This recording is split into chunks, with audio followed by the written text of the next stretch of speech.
dan bagaimana menafsirkan. Mengumpulkan data mungkin bisa kita dibantu orang lain mengumpulkan data. Nanti kita yang seleksi. Mengolah data bisa kita dibantu orang lain. Bahkan kita sudah ada software-software memudahkan kita. Dan software sekarang bisa kita pelajari melalui YouTube, beli baru download, belajar sendiri melalui YouTube. Nah, tetapi menafsirkan hasil, ini di sini tingkat kesulitannya. Sehingga ini saya dari program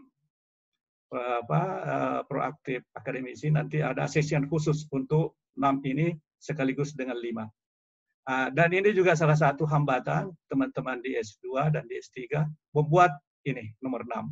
Membuat 1 sampai 5 ini biasanya cepat, yang biasa kita kenal dengan proposal. Tapi yang nomor 6 ini di sini terkendala. Itu yang pertama. Yang kedua, di mana tingkat kesulitan yang kedua? Membuat pendahuluan. Tapi kalau kita sudah paham apa kunci-kunci membuat pendahuluan, tidak ada kesulitan. Sedangkan yang keempat itu hanya mengambil dari internet saja, literatur, penelitian terdahulu. Ini dari internet sudah cukup. Nanti kita tunjukkan. Jadi metodologi juga demikian, karena metodologi sudah standar juga bentuknya, bisa dilihat di hasil-hasil penelitian terdahulu, lalu kita menyesuaikan kita punya penelitian. Itulah kira-kira kita akan bahas satu persatu mulai dari judul. Sebelum saya masuk ke judul, saya ingin tunjukkan kepada Bapak Ibu sekalian bagaimana contoh format jurnal yang telah dipublikasi secara internasional ataupun nasional. Ini dia. Ini ada satu contoh jurnal dari Indonesia, ya, dipublikasi di jurnal Bisnis Ekonomi, 15 halaman. Jadi tidak perlu banyak halamannya. 15 sudah cukup. Strukturnya ada abstrak, seperti tadi, pendahuluan, landasan teori, metode penelitian, hasil, dan penutup atau kesimpulan, daftar pustaka. Jadi hampir sama dengan tadi strukturnya. Ada abstrak, ada pendahuluan, landasan teori, metodologi, hasil. Hasil ini tadi yang berapa halaman kita bisa lihat, abstraknya setengah halaman, pendahuluan 1 halaman, landasan teori 3 halaman, metodologi, hasil 5 halaman, penutup setengah halaman, 15 halaman total. Kita lihat lagi yang lain, ada jurnal dari Nigeria. Ini dari Nigeria, tapi dipublikasi di Amerika. Lalu ini modelnya sama, ada abstrak, ada introduction, tujuan penelitian, statement, ada deskripsi, metodologi, result, ya ini hasil dan pembahasan. Cepat saja. Ini ada dari jurnal 15 halaman dari, ini dari Scopus, dari Cina, jadi dari Elsevier. Ini jumlah halamannya 15, komposisinya seperti ini juga, ini contoh saja. Kemudian ada contoh lagi, Corporate Finance, 25 halaman, dari Scopus juga. Dan ini dari Indonesia yang dikirim ke Scopus juga, tapi belum dipublikasi. Ini penelitian saya yang terakhir, bersama dengan teman atau dosen dari Trisakti, Ibu Eti, Prof. Eti, Ibu Juniati, dan Dr. Juniati, dan Dr. Sekar. Saya menggunakan hasil penelitian saya ini adalah menggunakan penelitian di BUMN, meneliti tingkat kesulitan keuangan di BUMN. Strukturnya seperti ini. Oke, sekarang kita mulai dengan judul. Kita mulai satu persatu, judul, abstrak, dan seterusnya sampai selesai. Bagaimana membuat judul, Bapak Ibu sekalian? Ada beberapa yang harus kita perhatikan. Apa itu judul? Diperhatikan yang kuning ini. Judul adalah topik plus kata hiasan. Lalu, apa yang dimaksud topik? Jadi topik berbeda dengan judul. Misalnya topik kinerja perusahaan.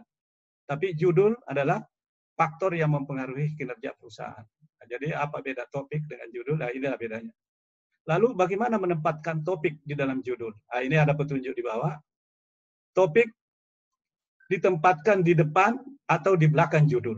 Ya, jadi ditempatkan di depan, di belakang judul. Kenapa bukan di tengah? Banyak penulis menganjurkan jangan ditempatkan di tengah, karena orang membaca judul itu cenderung memperhatikan awal atau akhir.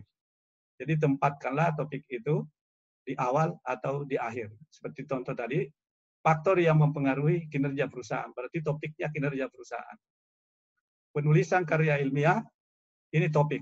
Nah, di judulnya penulisan karya ilmiah untuk pemula sampai mahir dalam waktu 3 hari. Berarti penulisan karya ilmiahnya adalah awal. Nah, ini sekedar juga membedakan apa yang dimaksud topik, apa yang dimaksud judul. Berapa banyak kata yang digunakan dalam topik? Kebanyakan di jurnal kalau internasional hanya 10 kata, plus minus. Tapi kalau jurnal nasional, sekitar 12 kata. Jadi kita membuat judul, biasanya dibuat beberapa contoh judul, misalnya judul ada 5 atau 6, baru kita pilih kira-kira yang mana yang paling pas, dimodifikasi, akhirnya ya kita dapatkan suatu judul yang padat. Diperlukan creativity. Nah, ini contoh judul. Satu ini jurnal internasional, 1, 2, 3, 4, 5, 6, 7, 8, 9, 10, 11. Ya, ini jurnal saya yang dipublikasi di Ukraina, ya, bersama dengan orang Malaysia. Saya menulis dengan Profesor Yuslisa dan Profesor Rohail dari Malaysia. Satu dari Petronas, yang satu dari UMT Malaysia. Kemudian ini ada lagi 1, 2, 3, 4, 5, 6, 7, 8 kata. Ini tulisan saya dengan Profesor Hadi dari Ternate. Kemudian ada lagi, saya sendiri ini ada. Ini agak banyak kata yang saya gunakan. Coba kita lihat. Ini yang paling di bawah. Ini jurnal tadi, Ibu Nur Saidah, calon profesor, minus 1 jurnal. Sebentar lagi jadi profesor beliau. Karena sudah sampai di dikti, kurang 1 jurnal. Kalau beliau sudah publikasi 1 jurnal, ya insya Allah mudah-mudahan bisa segera jadi profesor. Ini judulnya hanya berapa kata? 1, 2, 3, 4, 5. Hanya 6 kata. Jadi simple. Jadi kalau kita membuat suatu artikel, buatlah sesimpel mungkin, sedikit katanya. Buat dulu beberapa, lalu dipilih yang paling praktis. Nah, contoh judul.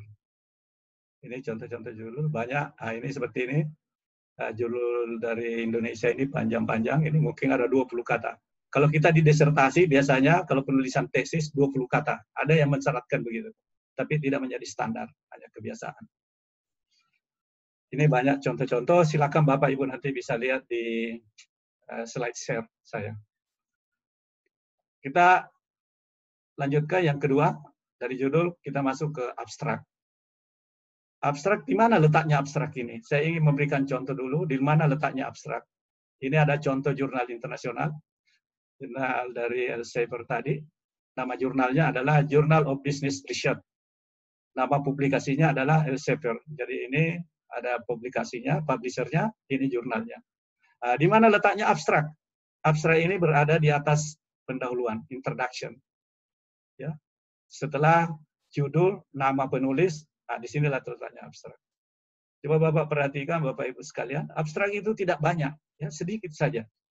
Artinya kita lihat ada yang membatasi cukup 100 kata sampai 150 kata. Ada yang membatasi 300 kata.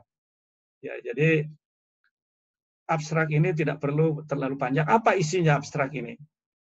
Isinya ini ada yang menegaskan seperti ini. Latar belakang, sedikit menceritakan latar belakang penelitian kita.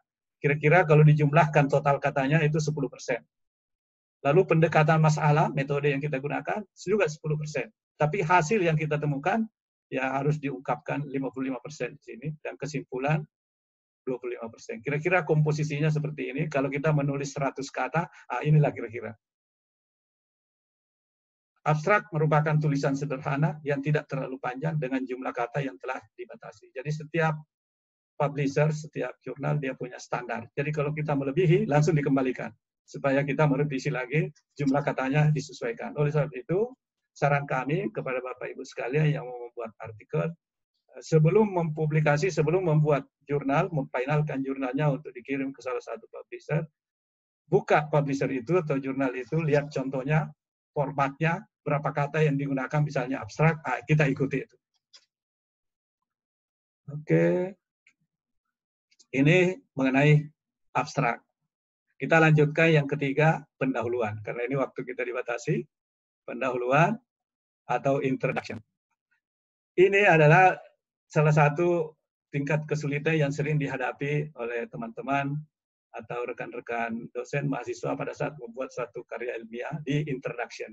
Kenapa introduction ini sulit? Karena kita belum mengetahui apa kondisi yang akan kita, apa kondisi lembaga atau perusahaan, belum mengetahui secara detail. Kita tidak banyak referensi. Misalnya kita mau menulis perusahaan atau katakanlah BUMN atau perusahaan yang go public di Bursa Efek, kita tidak mengetahui fenomena yang terjadi di perusahaan itu, sehingga disinilah kesulitannya. Sehingga kita perlu mencari informasi di internet atau datang ke perusahaan itu melakukan wawancara sebelum penelitian, lalu kita bisa menemukan, baru bisa menulis introduction. Tetapi untuk memudahkan kita ada kunci-kunci yang harus kita perhatikan supaya Bapak Ibu sekalian mudah. Dan inilah yang kebanyakan dihadapi baik mahasiswa yang membuat skripsi, tesis, disertasi. Introduction ini adalah merupakan tingkat kesulitan awal yang kita hadapi kalau membuat suatu karya ilmiah.